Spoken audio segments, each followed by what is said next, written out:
शंभो हर हर महादेव. श्री क्षेत्र करंजे येथील सर्परूप सोमनाथ महात्म्य. कहाणी सतीची. ऐका ऐका सतीची कहाणी. घडलेली कथा ठेवा नीट ध्यानी. करंजे नावाचं गाव. तिथं एक गवळी राहत होता. महादू त्याचं नाव. गाई गुरं पाळायचा, दुधाचा धंदा करायचा.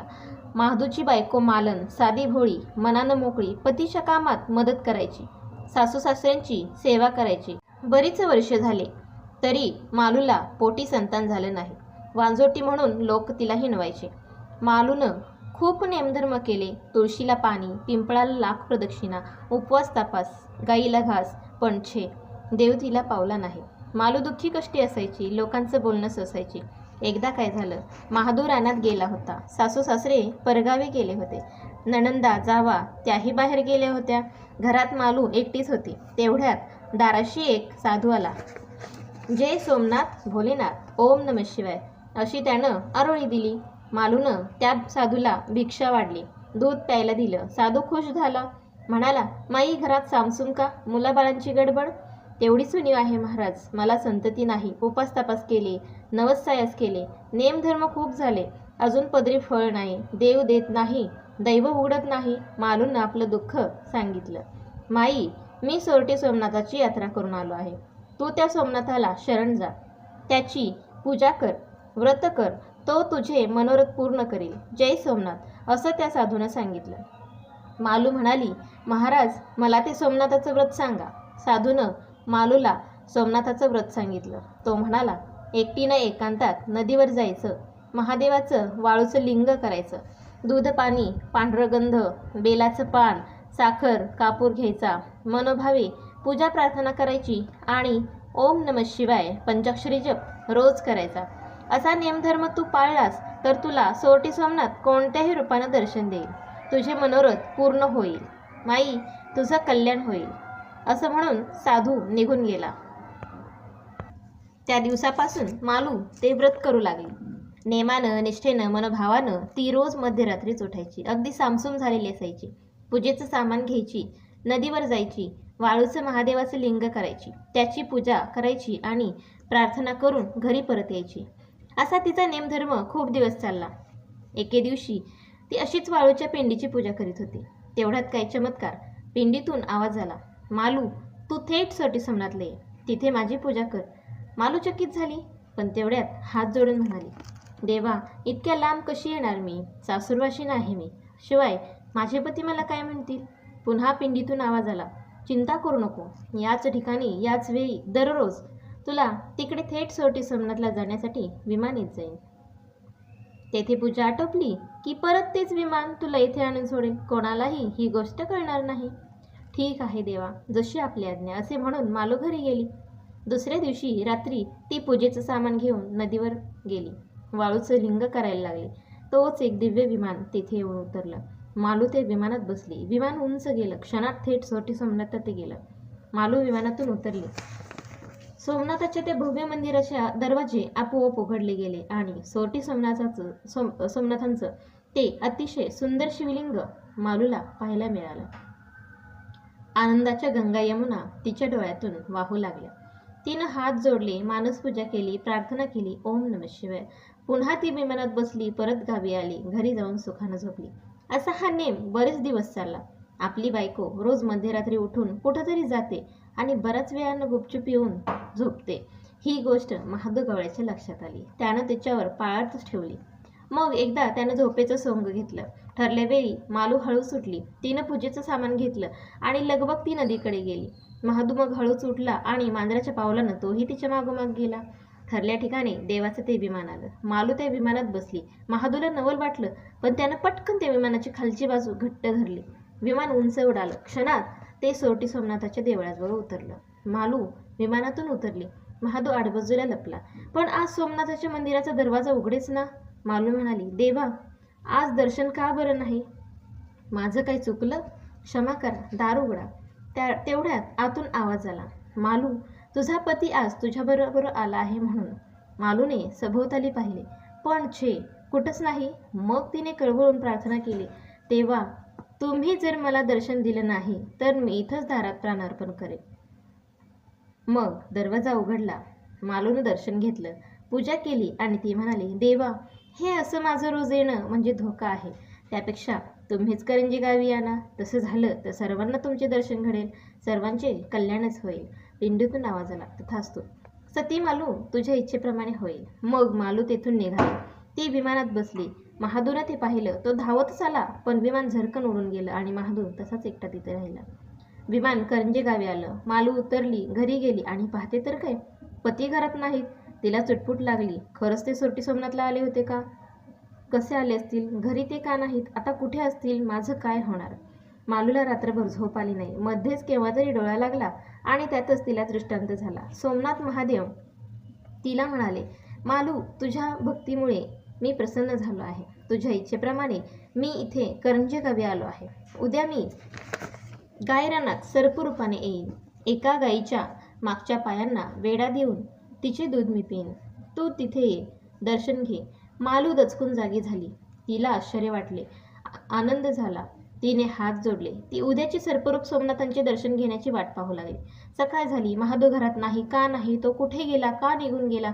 म्हणून मालूची सासू, ननंदा सर्वांनी त्याचा शोध घेतला. पण छे, मग सर्वजण मालूला दोष देऊ लागले. ती वांजोटी, ती पुत्रप्राप्तीसाठी काहीचे काही करत असेल. तिच्या वैतागाने महादू निघून गेला असेल, अशा अनेक शंका कुशंका लोक बोलून दाखवू लागले. मालूच्या घरी लोकांची ही गर्दी जमली. महादूचे काय, मालूला सर्वजण टोचू लागले आणि त्या गोंधळात मालूला घराबाहेर जाणे अशक्य झाले. गायरानात सर्परूप दर्शन, पण छे, काय करणार? तिकडं गायरानात नित्यप्रमाणे गावच्या गायी चरत होत्या. गुराखी लोक गुरांची राखण करीत होते. दुपार झाली आणि एक चमत्कार घडला.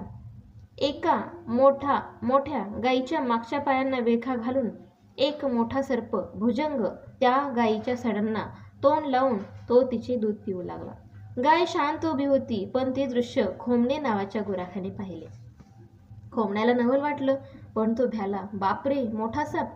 तो ओरडला. झटकन त्याने आपल्या हातातील कुऱ्हाड नेम धरून त्या सर्पाच्या मस्तकावर मारली. सर्पाच्या डोक्याला मोठी खोच पडली. भळभळा रक्त वाहू लागलं. त्या रक्ताच्या थारोळ्यातून तो सर्प सळसळ करत जवळच्याच वारुळात निघून गेला. गुराखी लोक जमले. त्यांनी तो सारा प्रकार उघड्या डोळ्यांनी बघितला. खोमण्याला शाबासकी दिली, गाईला कुरवाळले आणि मग संध्याकाळी घरी गेल्यावर सर्वांनी ही हकीकत घरोघर सांगितली. मालूला ती वार्ता कळली. तिला दृष्टांताची आठवण झाली आणि माझ्यासाठी सोमनाथ महादेव सर्परूपानं करंजे गावी आले, पण मला अभागिनीला त्यांचं दर्शन घेता आलं नाही. काय करणार? तिनं खोमण्याला बोलावलं. त्याला ती म्हणाली, घात केलास रे. गाईचं दूध पिणारा सर्प म्हणजेच साक्षात सोरटी सोमनाथ होते. अरे, ते मला दर्शन देण्यासाठी आले होते. तसा मला दृष्टांत पण दिला होता, पण घरच्या गोंधळामुळं मला ते दर्शन घेता आलं नाही. तू मात्र त्या थोर सर्परूपी सोमनाथाला कुऱ्हाड मारून घायाळच केलंस. मग खोमणे म्हणाला, चूक झाली माझी. सर्परूपानं सोमनाथ देव आले आणि मी क्षमा करावी. दुसऱ्या दिवशी खोमणे रानात गेला. ज्या ठिकाणी सर्परूप सोमनाथ गायीचे दूध प्याले होते आणि त्यांना खोमण्यानं कुऱ्हाड मारली, त्या ठिकाणी रक्त सांडलं होतं. खोमण्यानं तिथली माती घेतली, कपाळाला लावली, तिथं लोळण घेतली आणि तो मोठमोठ्यानं शोक करू लागला. देवा, मी चुकलो. मी तुम्हाला कुऱ्हाड मारली, तुम्हाला मी दुखवलं, तुमच्या तोंडचं अमृत काढलं, पण देवा, मी भ्यालो होतो. मला काय माहिती की. त्याचा तो शोक ऐकून प्रत्यक्ष सोमनाथ शंभू महादेव प्रकट झाले. खोमण्याला ते म्हणाले, वत्सा, तू धन्य आहेस. पूर्व पुण्य फळाला आलं व माझं सर्परूपातलं हे दर्शन तुला प्रथम घडलं. मालू माझी भक्त आहे. तिच्यासाठी मी इथं या रूपात आलो आहे. पण तिच्या अगोदर तुलाच माझं दर्शन घडलं. मी तुझा उद्धार करेन, तुझा मान करेन. या करंजे क्षेत्रात तुझा मोठा सन्मान होईल. वंश परंपरा तुला हा मान मिळेल. नंतर सोमनाथ शंभू महादेव गुप्त झाले. खोमण्यानं नमस्कार केला. आश्चर्य, आनंद, अभिमान खोमणे मालूकडे गेला. तिला त्यानं ही हकीकत सांगितली. तेव्हा मालूलाही खूप आनंद झाला. मालू खूप अस्वस्थ झाली. तिला सोमनाथ देवांचं दर्शन घडलं नाही. घरच्या मंडळींनी तिला बाहेर जायला मज्जाव केला होता. तिची कोंडी झाली. काय करणार? पतीही अजून आलेच नाहीत. पतिदेव नाहीत, महादेव नाही. त्या रात्री श्री सोमनाथांनी सती मालूला प्रत्यक्ष दर्शन दिलं. सांगितलं, ज्या ठिकाणी ते रक्त सांडलं तिथंच खाली जमिनीत मी आहे. तेथे खणून पहा. पिंडीला खोच पडलेले शिवलिंग तोच मी सोमनाथ. तू रोज दर्शन घे. मालूच्या भक्तीमुळं सोरटी सोमनाथ इथे करंजे गावाला आले आहेत. खोमणे भक्त बनला आहे. मालूचा नवरा महादू परागंदा झाला आहे. घरच्या मंडळींनी मालूचा छळ चालविला आहे का, हे कसं, पुढं काय, अशा प्रकारची चर्चाची किस्सा गावकरी करू लागले. महिना झाला, 2 महिने झाले. नंतर एके दिवशी महादू गवळी अचानक करंजे गावी आला.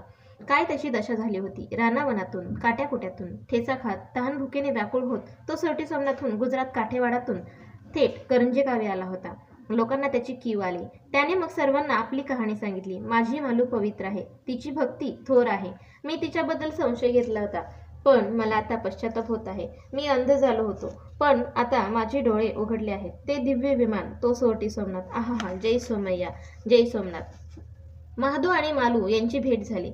मग दोघांनाही आनंद झाला. मालूचं महत्त्व महादूनं घरच्या लोकांना सांगितलं. तिचा छळ संपला, संशय फिटला, प्रेम वाढलं. मालूनं महादूला सर्परूप सोमनाथाची कथा सांगितली. ज्या ठिकाणी खोमण्यानं कुऱ्हाड मारली, तिथं रक्त सांडलेल्या ठिकाणी खोदलं तर जमिनीखाली पिंडीला खोच पडलेली सोमनाथ महादेवाची शाळुंका सापडली.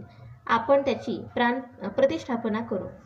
मालूचा विचार महादूला पटला आणि त्यानं तो गावकऱ्यांना सांगितला. आणि मग एके दिवशी गावकरी जमले, कामाला लागले. ज्या ठिकाणी सर्परूप सोमनाथ रूपानं गाईचं दूध प्याले होते, तिथं खणलं असता खरोखरच पिंडीला खोच पडलेली शंकराची शाळुंका सापडली. मग गावकऱ्यांनी वर्गणी गोळा केली. सोमनाथ महादेवाचं भव्य आणि सुंदर मंदिर बांधलं. त्या मंदिरात सोमनाथाची प्राणप्रतिष्ठा करण्याचा मोठा समारंभ झाला.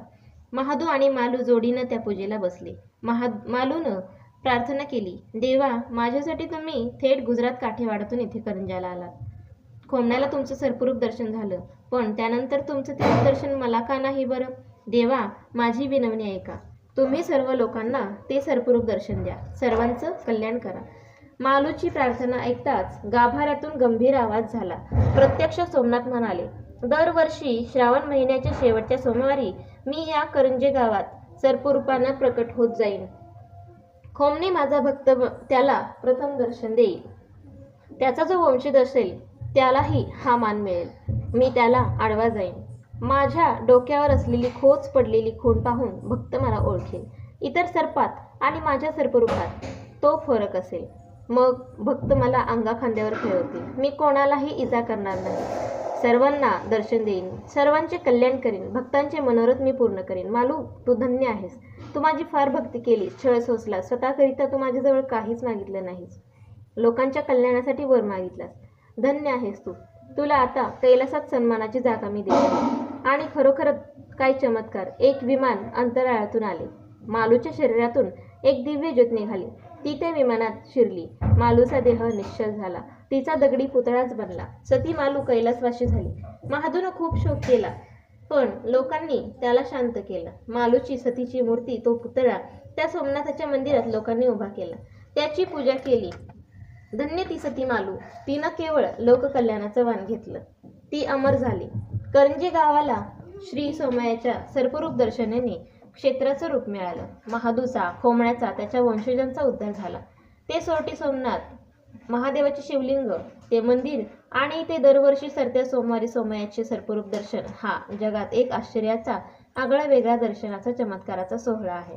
राजापूरची गंगा, पैठणचा नाथांचा रांजण, शिंगणापूरचा शनी व तेथील उघडी घरे वगैरे अनेक चमत्कार आहेत. तसाच हा करंजे क्षेत्राचा वेगळा दरवर्षी श्रावण सरत्या सोमवारी सर्परूप सोमय्याचा चमत्कार आहे. लाखो लोक त्यावेळी करंजे क्षेत्राला जातात. कधी वृक्षातळी तर कोटेही, कधी एक जिभेचा तर कधी 2 जिभेचा सर्प. अनेक सर्प, तो डोक्यावर एक खोच पडलेली खुणेचा सर्प, कधी लहान तर कधी मोठा असा सोमनाथ देव प्रकट होतो. हजारो लोक दर्शन घेतात, त्याला अंगाखांद्यावर खेळवतात, दूध पाजतात, तेच तीर्थ म्हणून घेतात. तो सर्परूप सोमनाथ हजारोंना पावला आहे. सर्व भक्तांचे मनोरथ त्याने पूर्ण केले आहेत. लाखोंना अनुभव आलेला आहे. श्री शंकराची जी 12 ज्योतिर्लिंगे आहेत, त्यातच सोरटी सोमनाथ हे दिव्य ज्योतिर्लिंग करंजे क्षेत्रात पिंडीला खोच असलेल्या त्या विशिष्ट खुणेचं आणि दर श्रावणात सरत्या सोमवारी लाखो लोकांच्या मेळाव्यात त्या विशिष्ट खूण डोक्यावर असलेल्या सर्परूपात दर्शन देणार आहे. या सर्परूप सोमनाथाच्या भक्तीमुळे अनेकांना पुत्रप्राप्ती, रोग निवारण, संकटनाश, विद्याप्राप्ती, विवाह जमणे, भूत पिशाच बाधा हरणे असे अनुभव आलेले आहेत. त्या दर्शनानंतर व पूजेनंतर त्या सर्परूप सोमनाथाला तेथील मंदिराजवळच्या परसाच्या जाळ्यात सोडून देतात आणि नंतर ती यात्रा पूर्ण करून लोक आपापल्या गावी जातात. ही सर्परूप सोमनाथाची, सती मालूची कहाणी जे लोक मनभावे असतील त्यांच्या सर्व इच्छा त्या थोर सोमनाथाच्या कृपेने पूर्ण होतील. ही छोटी कहाणी गुणानं फार मोठी आहे. प्रभू सोमनाथ सर्वांचे कल्याण करील ही खात्री आहे. मात्र निष्ठापूर्वक भावभक्तीने ही कहाणी दर सोमवारी वाचावी, निदान श्रावण महिन्यात तरी वाचावी आणि आयुष्यात एकदा तरी त्या करंजे क्षेत्री जाऊन सर्परूप सोमनाथाचं दर्शन घ्यावं. सर्व पाप नाहीसे होईल, सर्वांचे सर्व मनोरथ पूर्ण होतील. हीच 8 उत्तरांची कहाणी 5 उत्तरी सुफळ संपूर्ण. जय सोमनाथ, जय सोमय्या. ओम नमः शिवाय.